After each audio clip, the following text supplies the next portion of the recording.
everybody! I just launched my brand new course called How to Start and Grow Your Online Hair Extension Business. Check out the link below to get started. Hey ladies, and welcome to my channel. In this video, I'm going to show you exactly how I did the invisible part sew-in hairstyle for beginners. Now to start off, this look is such a classic style that so many women love to wear. And this style has been around for a while, way before closures and frontals. And with this look, I'm going to show you how you can achieve it with no leave out and no glue. So now to get started, there are just a few supplies that you're gonna need, so make sure you're ready. You're gonna need a comb, hair clips, hair styling tools, scissors, small clips, weaving needles, sewing thread, hairspray, heat protectant, and you're gonna need weaving net. So to start off, I've already braided my braids, so hopefully you already know how to braid your own hair. If not, you can also check out more tutorials on my channel. But this is a glimpse of how your braid pattern needs to look to prepare for your invisible part sew-in. So as you can see, I have small braids near the part and larger braids going towards the back. Now this is the length you want to prepare for sewing your wefts. And this is the length you want to prepare when sewing your part. When sewing the wefts around your part, your string or thread needs to be quite small and short to prevent tangles.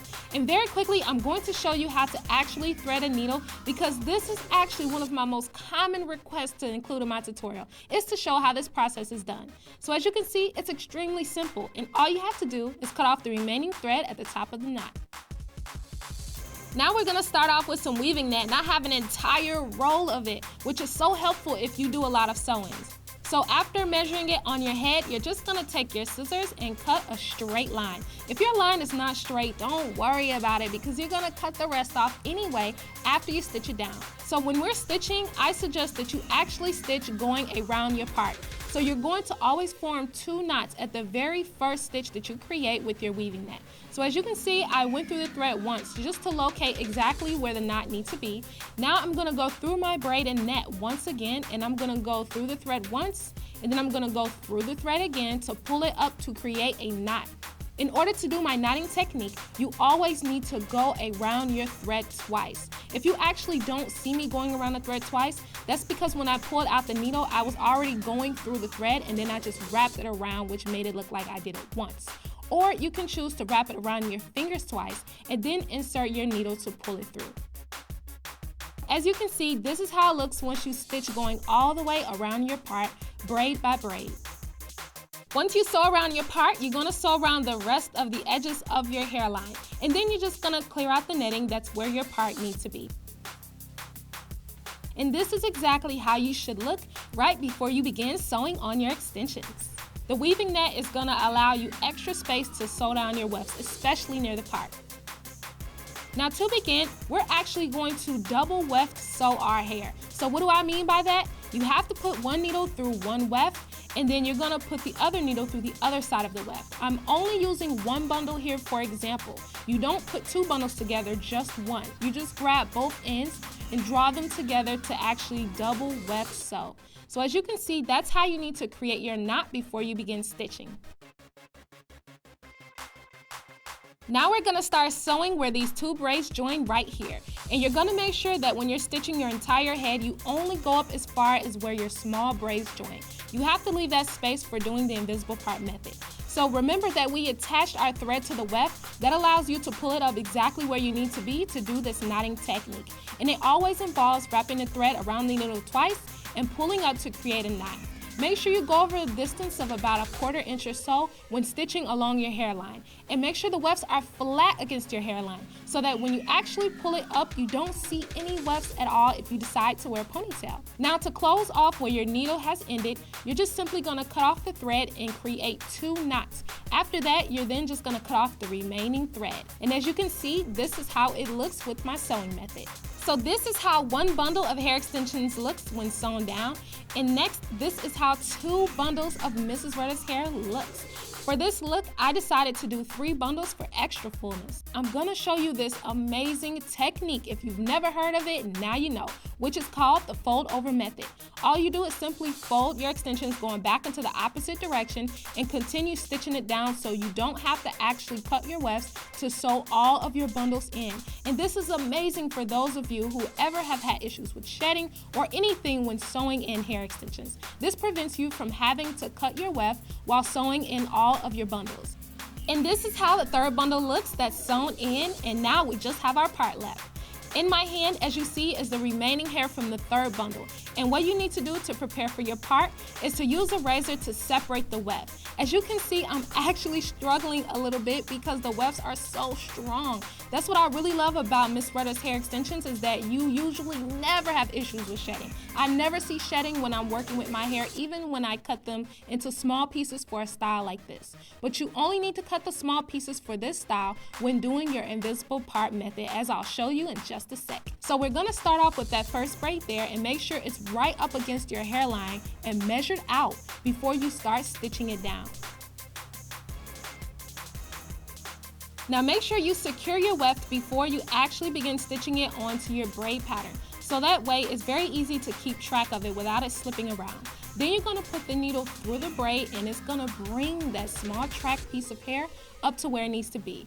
And remember to continue to do the same knotting technique to actually stitching down your small pieces of weft onto your braid. One trick that I like to always do is slightly curve the first stitch at the very beginning, meaning I like to slightly curve the weft and then begin stitching it so it can make my part look very seamless. And as this look progresses, you'll see exactly what I mean.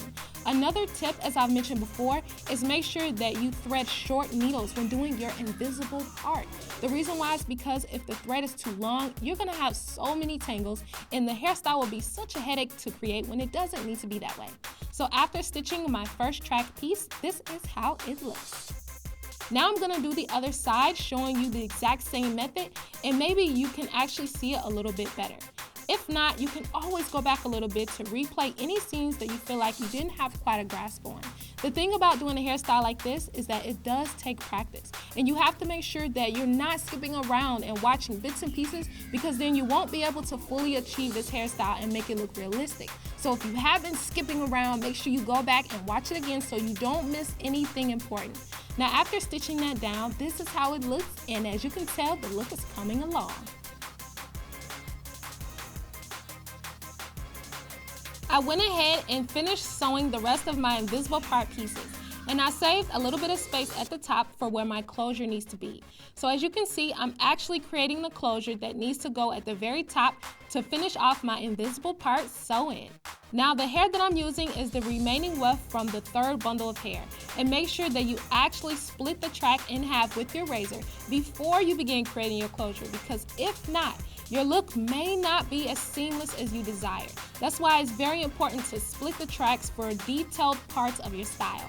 So as I'm rotating the weft around itself, I'm going through parts of the weft to actually stitch and form a knot. So I'm not putting the needle through all the pieces that's forming the circle. I'm only putting it through 2 tracks. So I'm putting it through the previous one that's inside the circle, and then it's going out through the last piece. So I'm getting a little bit closer just to show you exactly what I mean. As you can see, I'm not going all the way through the wefts with the needle.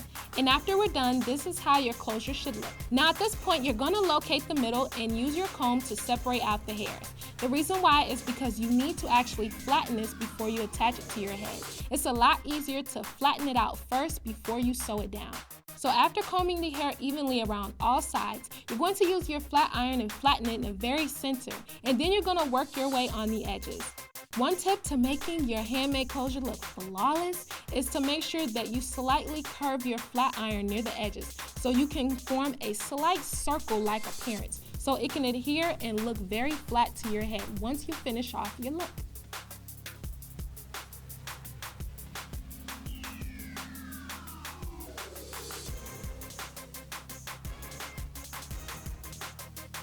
So now I'm almost done, but we gotta tame those flyaways. So you just spray a little bit of hairspray, and then you go ahead and you continue to slightly curve your flat iron as you flatten it out. This is how it looks underneath, and before we actually sew it, we first want to attach our needle and thread to the underside of our weft. What you want to do is stitch on the very edge where your weft is, and you want to create 2 knots before you actually begin stitching it at the top of your sewing. So we are almost to the finish line, and this is one of the most important parts of doing this style, is actually stitching down your closure as well as your individual pieces for your part.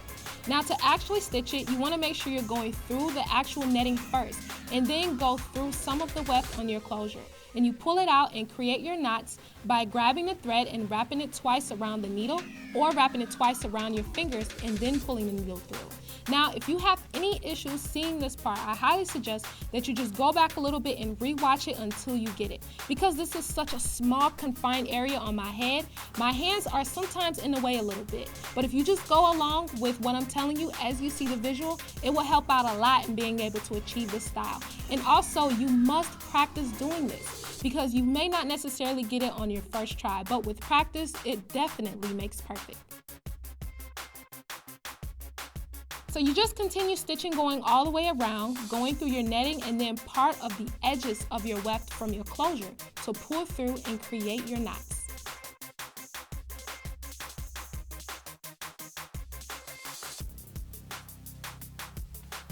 After stitching down the closure, this is exactly how it should look. And what you want to do from this point is do whatever you like. You can straighten out your hair or curl it. You can even cut it up shorter if you want to create a bob look or anything you would like to achieve with your style. So I went ahead and just simply straightened my hair with a flat iron, and this is the look that I achieved with my invisible part sew-in.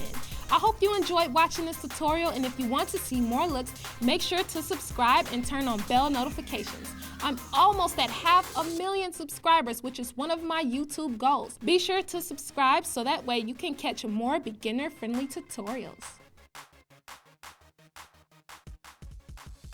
Hey everybody! I just launched my brand new course called How to Start and Grow Your Online Hair Extension Business. Check out the link below to get started.